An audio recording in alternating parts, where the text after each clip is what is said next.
Slavery was no stranger to 18th century America, and it greatly played a role in Lewis and Clark's expedition. York. The man was of African descent and was born into an enslaved family under the ownership of William Clark's family.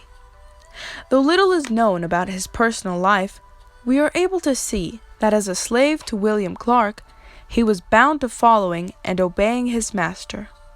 Therefore, under his command, York became an unofficial member of the Corps of Discovery, due to his slave status impeding equal respect and esteem. For one reason or another, it can be inferred that Clark knew why he took York on the expedition, and it tells us that he recognized a certain unique skill in him that would prove valuable in the journey. He had, after all, spent a good part of his life with him. In the journals, we are only able to make conclusions of York's character based on what Lewis and Clark provide us with. Though many try to see Clark and York's relationship as a friendship, it should be noted that for these times, as hard as it may seem, their lifelong companionship did not undermine the fact that it was a master and slave, owner and property relationship. Nonetheless, for Clark to have mentioned York as much as he did in the journals, it tells us that he was of active service to him and the corps, and very much a strong contributor to the success of the survival of the group's expedition. While Sacagawea gathered plants and roots to eat, York, among others, hunted for meat, and provided them with protein that would sustain them for a good while, especially during harsh winters when much of the vegetation was dead. As Clark put it, "I killed the deer which York packed on his back. In the evening I killed 2 buck elk, and wounded 2 others which I could not pursue. My boys each shot an elk, and my servant York killed 2 geese, and 8 white, black, and speckled brants."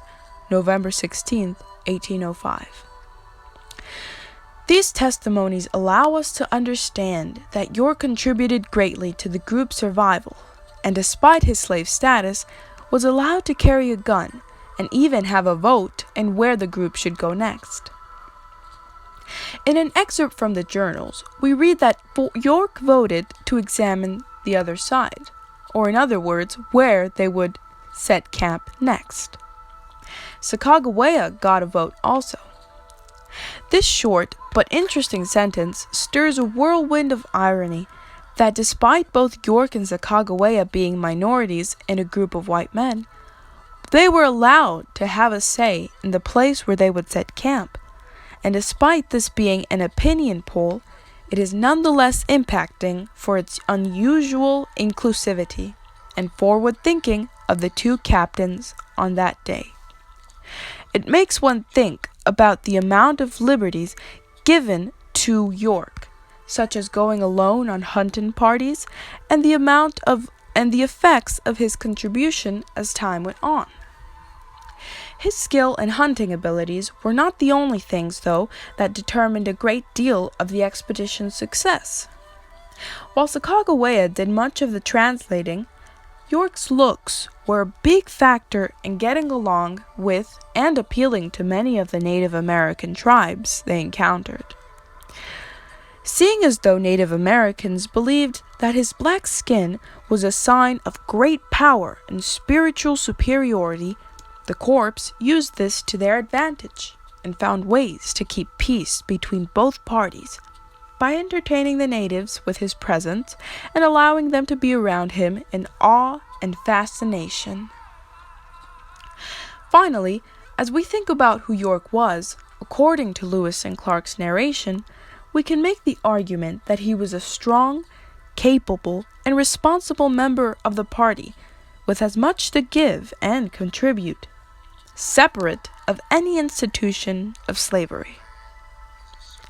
We owe a great debt of gratitude to these unlikely heroes, and despite arguments made toward the debate that Lewis and Clark's expedition was the catalyst of Native American depopulation, it can be said that nonetheless, American expansion was inevitable, and it doesn't change the fact that what better way to do it than with the guide of a Native American woman and an African American slave, further supporting the idea that racial equality benefits us all and makes us see that we as a nation are stronger when we include and collaborate with people of all backgrounds to make the most of our skills and capabilities.